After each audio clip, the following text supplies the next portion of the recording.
Dagon. I am writing this under an appreciable mental strain, since by tonight I shall be no more.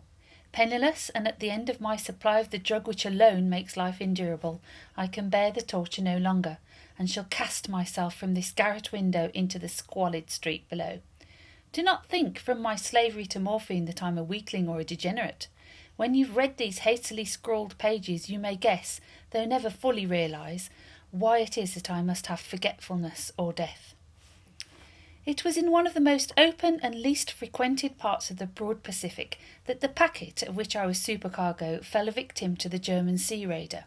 The Great War was then at its very beginning, and the ocean forces of the Hun had not completely sunk to their later degradation, so that our vessel was made legitimate prize, whilst we of her crew were treated with all the fairness and consideration due us as naval prisoners. So liberal, indeed, was the discipline of our captors, that 5 days after we were taken I managed to escape alone in a small boat with water and provisions for a good length of time. When I finally found myself adrift and free, I had but little idea of my surroundings. Never a competent navigator, I could only guess vaguely by the sun and stars that I was somewhat south of the equator. Of the longitude I knew nothing, and no island or coastline was in sight. The weather kept fair, and for uncounted days I drifted aimlessly beneath the scorching sun, waiting either for some passing ship or to be cast on the shores of some habitable land. But neither ship nor land appeared, and I began to despair in my solitude upon the heaving vastness of unbroken blue. The change happened whilst I slept. Its details I shall never know, for my slumber, though troubled and dream-infested, was continuous. When at last I awaked, it was to discover myself half sucked into a slimy expanse of hellish black mire which extended about me in monotonous undulations as far as I could see, and in which my boat lay grounded some distance away. Though one might well imagine that my first sensation would be of wonder at so prodigious and unexpected a transformation of the scenery, I was in reality more horrified than astonished, for there was in the air and in the rotting soil a sinister quality which chilled me to the very core. The region was putrid with the carcasses of decaying fish and of other less describable things which I saw protruding from the nasty mud of the unending plain. Perhaps I should not hope to convey in mere words the unutterable hideousness that can dwell in absolute silence and barren immensity. There was nothing within hearing and nothing in sight save a vast reach of black slime, yet the very completeness of the stillness and homogeneity of the landscape oppressed me with a nauseating fear. The sun was blazing down from a sky which seemed to me almost black in its cloudless cruelty, as though reflecting the inky marsh beneath my feet. As I crawled into the stranded boat, I realised that only one theory could explain my position. Through some unprecedented volcanic upheaval, a portion of the ocean floor must have been thrown to the surface, exposing regions which for innumerable millions of years had lain under unfathomable watery depths. So great was the extent of the new land which had risen beneath me that I could not detect the faintest noise of the surging ocean, strain my ears as I might, nor were there any sea-fowl to prey upon the dead things. For several hours I sat thinking or brooding in the boat, which lay upon its side and afforded a slight shade as the sun moved across the heavens. As the day progressed, the ground lost some of its stickiness and seemed likely to dry sufficiently for travelling purposes in a short time. That night I slept but little, and the next day I made for myself a pack containing food and water, preparatory to an overland journey in search of the vanished sea and possible rescue. On the third morning I found the soil dry enough to walk upon with ease. The odour of the fish was maddening, but I was too much concerned with graver things to mind so slight an evil, and set out boldly for an unknown goal. All day I forged steadily westward, guided by a faraway hummock which rose higher than any other elevation on the rolling desert.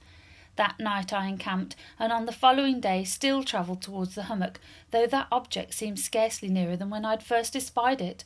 By the fourth evening I attained the base of the mound, which turned out to be much higher than it had appeared from the distance, an intervening valley setting it out in sharper relief from the general surface.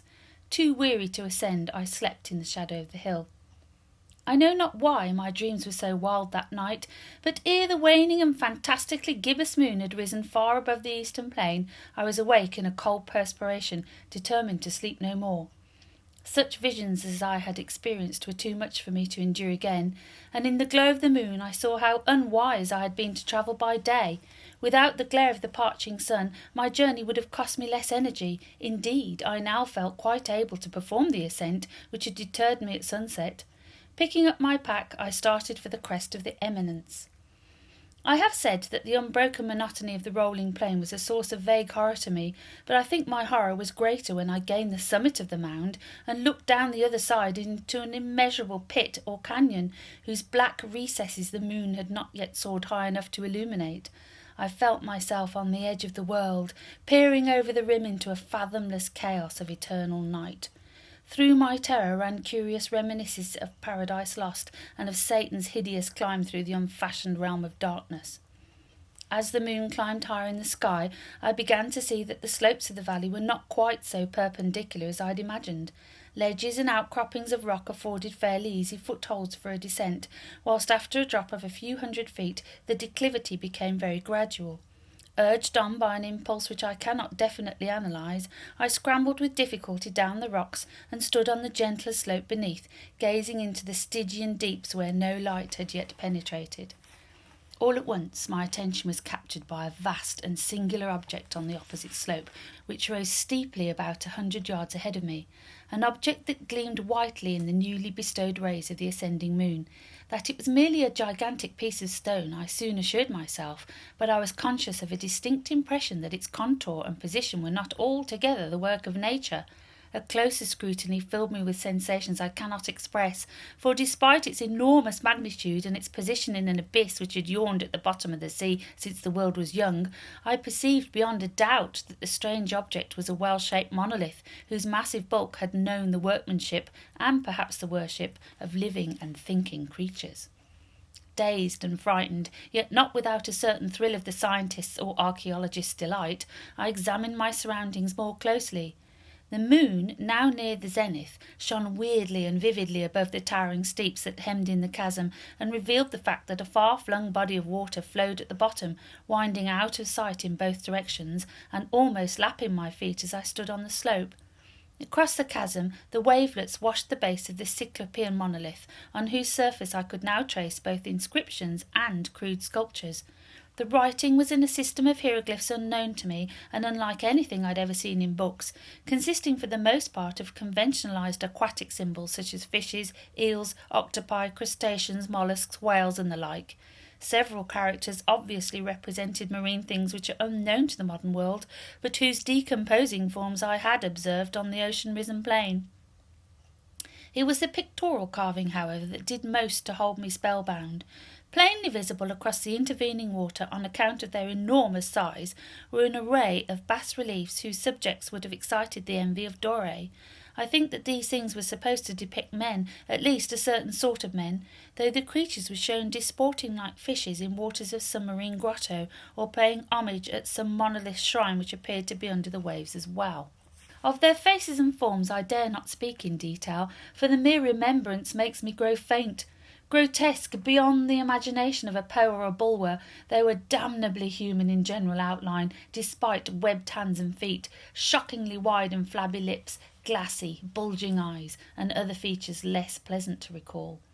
Curiously enough, they seemed to have been chiselled badly out of proportion with their scenic background, for one of the creatures was shown in the act of killing a whale, represented as but little larger than himself.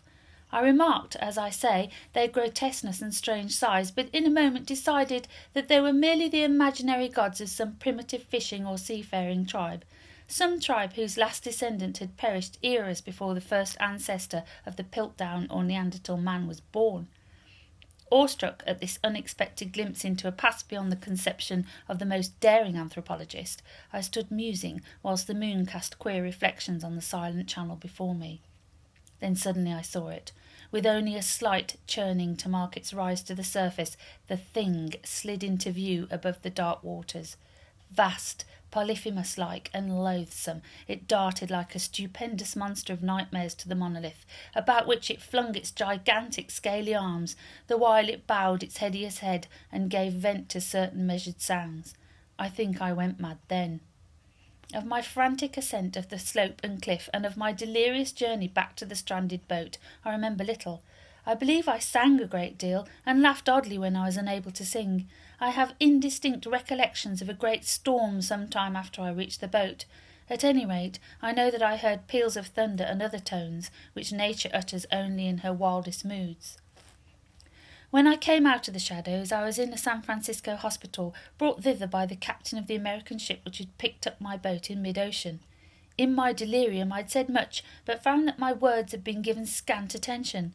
Of any land upheaval in the Pacific my rescuers knew nothing, nor did I deem it necessary to insist upon a thing which I knew they could not believe. Once I sought out a celebrated ethnologist, and amused him with peculiar questions regarding the ancient Philistine legend of Dagon, the fish god. But soon, perceiving that he was hopelessly conventional, I did not press my inquiries. It is at night, especially when the moon is gibbous and waning, that I see the thing. I tried morphine, but the drug has only given transient surcease, and has drawn me into its clutches as a hopeless slave. So now I am to end it all, having written a full account for the information on the contemptuous amusement of my fellow men. Often I ask myself it could not all have been a pure phantasm, a mere freak of fever as I lay sun-stricken and raving in the open boat after my escape from the German man-of-war. This I ask myself, but ever does there come before me a hideously vivid vision in reply.